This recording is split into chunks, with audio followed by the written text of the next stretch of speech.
welcome to our gameplay show. We have all our games that are sort of play.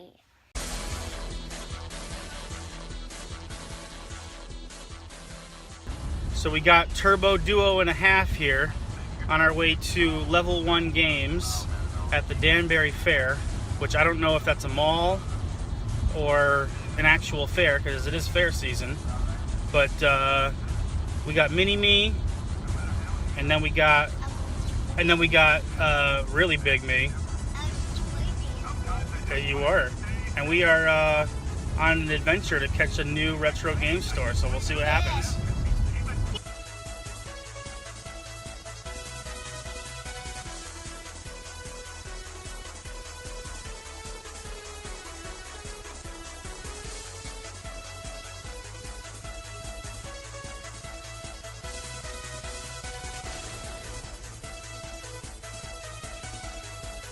Alright guys, welcome back. A little quick video here that we want to give you guys an update on our trip down to Danbury, Connecticut.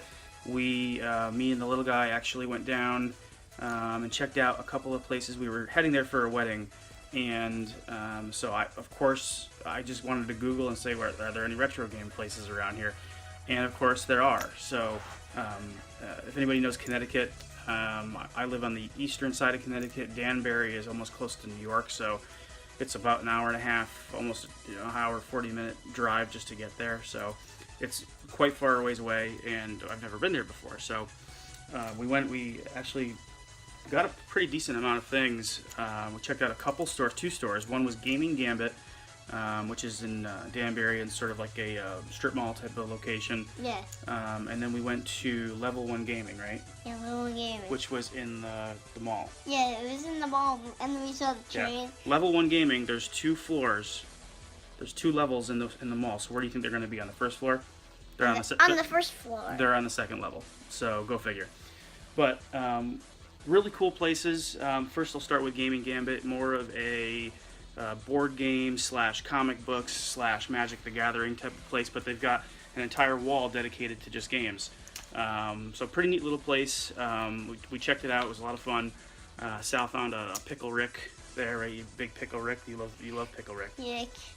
I found a Pickle Rick, but it was for $6, and I loved it. It was not. It was $30, and that's why we didn't get it. $30. And then they had a portal gun from Rick and Morty too, which you loved. Yeah, that was awesome. And then they had this entire wall, and there was some neat stuff there. And I kind of said, you know what, let's do some bargain shopping. So they actually had a bunch of bins on the floor, and they were, if you bought 10 of them, you got them for $10. So I said, well, let's just find stuff that try to find stuff that's not sports games, and you probably make out okay. And lo and behold, we got actually a few Super Nintendo games, which if you can get a Super Nintendo game for $1, go for it. I don't care if it's PGA 2 or 96. So we ended up getting a few games here. We got Winter Olympic Games, Lillehammer, which I've never played before, but I played that game when I was 8 years old. When you were 8, that's good because you're 4.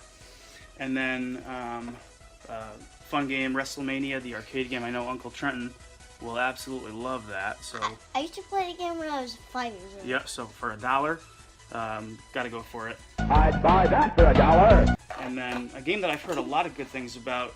If any of you guys are fans of show Classic Gaming Quarterly here on YouTube, Chris Alamo, he's excellent. Check it out if you can get a chance.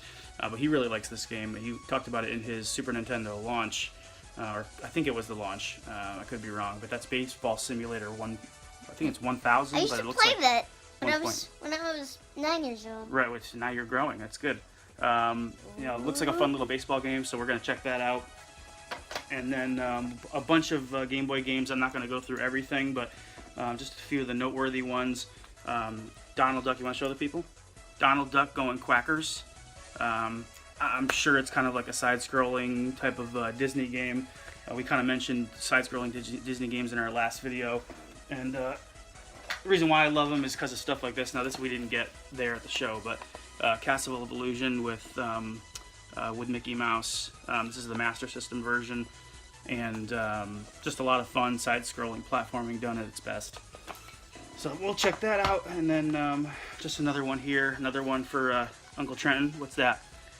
It's a Game Gear game, WrestleMania Steel Cage. Oh, he's got to show you guys. Steel cage match. Looks like Ted DiBiase's on the front. Ted I looked it up. Looks like just a standard wrestling fighting game. Kind of cool.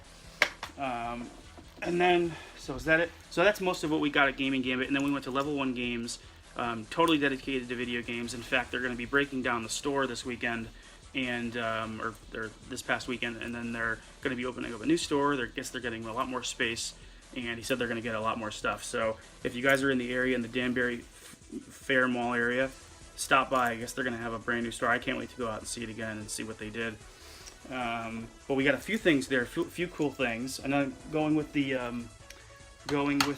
wrestling theme, we got this. I'm sure it's excellent.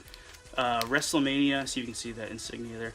WrestleMania WWE TV game. So we'll Uncle Trenton's gonna check that out, see how good or maybe terrible it is. We don't know, but that was unique. I've never seen this before, so we picked that up. What else do we have? And then Ooh, yeah.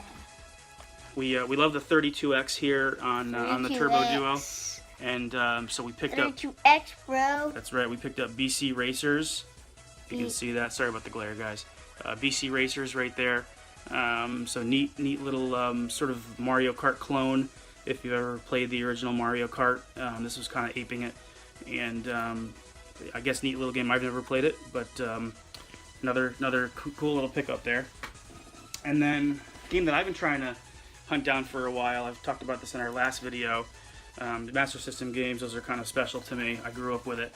And that's Zillion for Master System. So to my understanding, kind of like an NES Strider kind of game, or like a Metroid kind of a game where you're coming in and out of different areas, backtracking. In fact, this game I think was the inspiration behind the Sega Light Phaser, and the design of the Sega Light Phaser actually comes from Zillion. So pretty neat. I used to watch my buddy Matt play it when I was a kid, and one of the ones that if I found it I wanted to grab, and so we found that. Came Right in the mail. If I can get this open. I can open it. There we go. Came complete, so it's got the manual, got the game, and so this is one we're excited to check out. And just overall, it was a lot of fun. I spoke to the manager there, Preto. He was really nice, really cool, very helpful, and they had a pretty neat inventory, a really cool store. So we were excited to go and check that out. You know, one of the things that he mentioned is that because he's traveled and seen other places and talked to a bunch of gamers, is that Connecticut is actually a pretty vibrant place for video games. We've got Game Exchange, we've got Retro Games Plus, and then I guess we've got some other unique places throughout the state. So we're kind of lucky to have what we have here. It's pretty cool, and can't wait to go back out to Danbury to see how these guys' store is. But if you get a chance, check out Level 1 Gaming. Go to their website, check out their stuff, and if you get a chance, go into their store and see if you can find anything cool. It's pretty neat either way. One thing that we didn't get yesterday, but was cool anyways, and I kind of have to talk about it because it's my favorite game of all time. I mean, me even being a big Sega guy, right? Because we love Sega. Yeah. We love Sega. But my favorite game is actually not a Sega game. I've had this game loose before. Mario 64. Oh, way to give it up. So we actually got Mario 64 in the box. We posted it on Instagram the other day.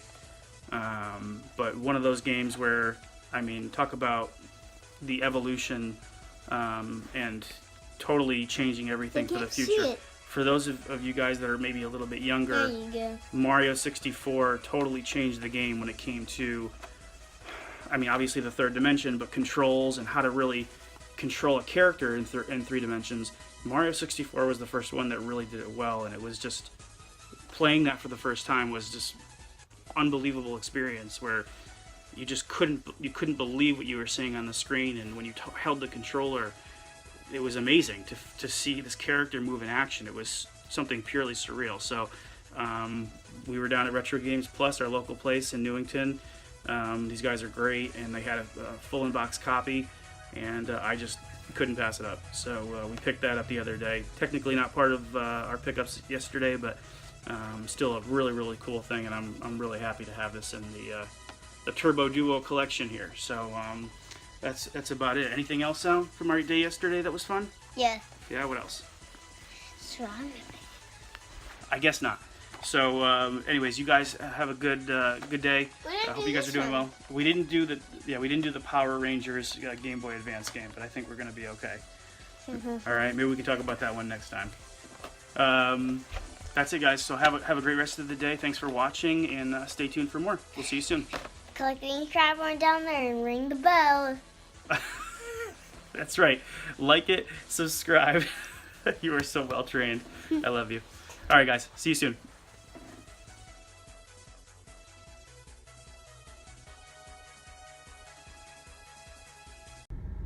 Oh, look, they've got a Sears. They've got a Sears at the mall, Sal. Oh my god. Wow. What are we gonna see next? Like a Sage Allen or a Caldor or something? A calendar. My God. Dad, this is the one I used to go to. A relic of a bygone age.